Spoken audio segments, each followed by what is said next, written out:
Regardez bien comment une petite sœur a failli ruiner le mariage de sa grande sœur. C'est incroyable, mais aussi extrêmement dangereux. Le jour du mariage, l'homme se prépare tranquillement. Pendant ce temps, la petite sœur de la future mariée prend l'apparence d'une autre femme et arrive dans la maison. Elle lance un sort diabolique sur l'homme, qui perd totalement le contrôle de lui-même. De son côté, la mariée se fait coiffer. Mais cette grande sœur, prophétesse de Dieu, ressent soudainement que quelque chose ne va pas. Elle dit à la coiffeuse « Je dois aller voir mon mari ». La coiffeuse, intriguée, lui demande pourquoi, mais la future mariée ne répond pas et se met à courir vers la chambre. La coiffeuse la suit sans comprendre. Quand la petite sœur sorcière voit qu'elles arrivent, elle disparaît aussitôt.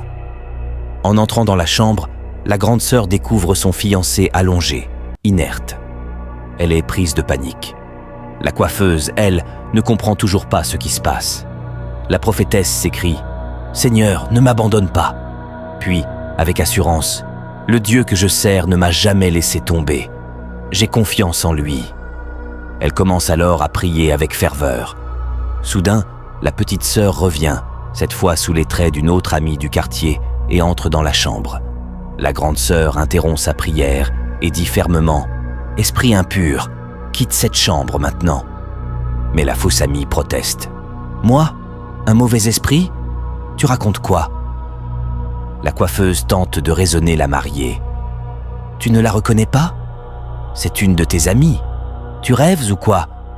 Mais la grande sœur répond « Attends un peu, tu vas voir clair. » Elle se tourne vers la fausse amie. « Toi, esprit maléfique venu gâcher mon mariage, échoue dès maintenant. » Elle prie à haute voix. « Seigneur, c'est toi seul que je connais. Montre-nous la vérité ici et maintenant. » Aussitôt, la puissance du Saint-Esprit se manifeste. La petite sœur commence à crier, brûlée par le feu divin. Elle change soudainement d'apparence, révélant sa véritable identité. C'est bien elle, la propre petite sœur de la mariée. La coiffeuse est choquée. « C'est ta sœur ?» La grande sœur, bouleversée, murmure. « C'est toi ? Je rêve ou quoi ?» La petite sœur confirme. « Oui, c'est moi. Et ce n'est que le début. À cause de toi, j'ai cherché ce pouvoir. Je vais détruire ta vie. Tu ne te marieras jamais.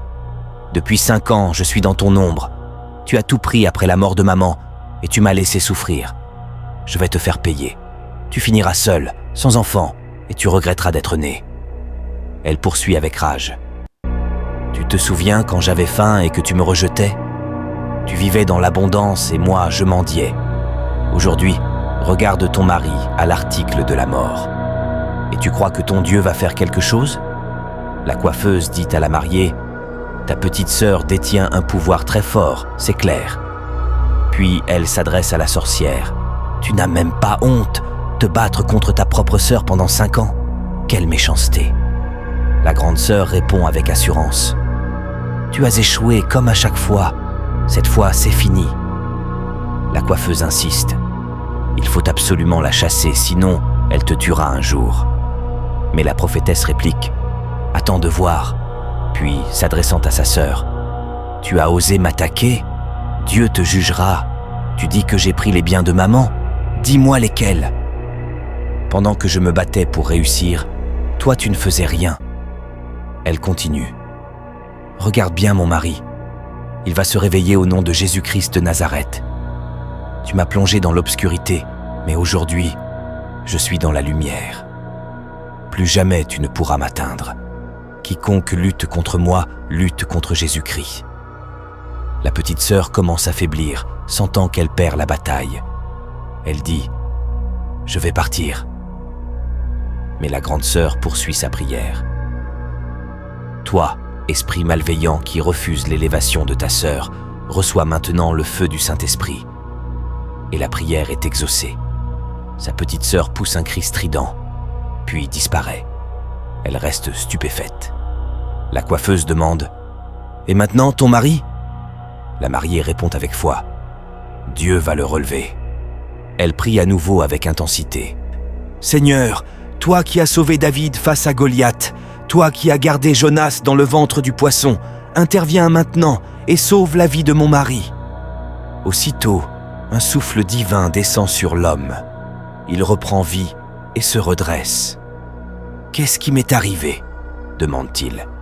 Mais sa femme, fatiguée et blessée, reste silencieuse. Elle sait que c'est sa propre sœur qui était derrière tout ça. Je prie pour toi qui regardes cette vidéo, que tu sois toujours vainqueur face à tes ennemis. Que Dieu te fortifie et te protège. Si tu crois vraiment en sa puissance, écris « Amen » en commentaire, partage cette vidéo et surtout, abonne-toi pour ne rien manquer.